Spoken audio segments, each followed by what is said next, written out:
ముఖ్య అతిథి గౌరవనీయులు సీతక్క గారిని మాట్లాడాల్సిందిగా విజ్ఞప్తి చేస్తా ఉన్నాను. ఈరోజు కరీంనగర్లో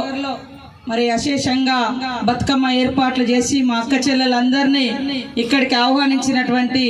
జిల్లా కలెక్టర్ గారికి, గౌరవనీయులు మా సోదరుడు పొన్నం ప్రభాకర్ అన్న గారికి, మరో ఎమ్మెల్యే మా సోదరుడు కవంపల్లి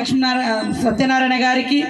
మరి సోదరిమణి బండ్రు శోభారానికి, చైర్పర్సన్ శారద గారికి, వేదిక మీద ఉన్నటువంటి మహిళా సోదరిమణులు, ఇతర ప్రజాప్రతినిధులు, అధికారులు, ఎస్పీ గారు, స్థానిక ప్రజాప్రతినిధులందరికీ, పత్రికా మీడియా సోదరులకు,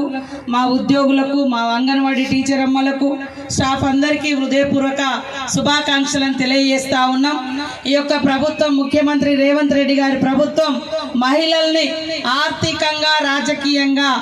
ఎదిగేందుకు తోడ్పాటును అందిస్తున్నటువంటి ముఖ్యమంత్రి గారి సంకల్పం నెరవేరి 1 కోటి మంది మహిళల్ని కోటీశ్వరులను చేయాలన్నటువంటి మరి లక్ష్యంతో ముందుకెళ్తున్న సందర్భంగా మా ప్రతి ఆడబిడ్డ సంతోషంగా, సుఖంగా, ఆర్థికంగా పెద్ద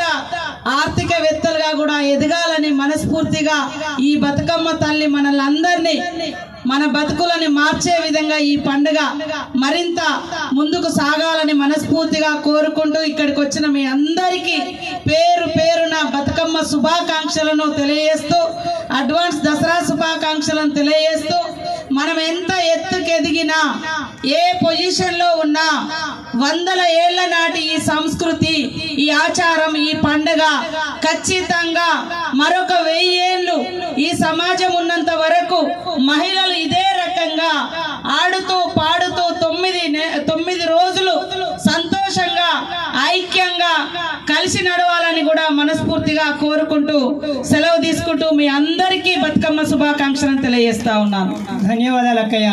ఎందుకనంటే మీరు అక్కడ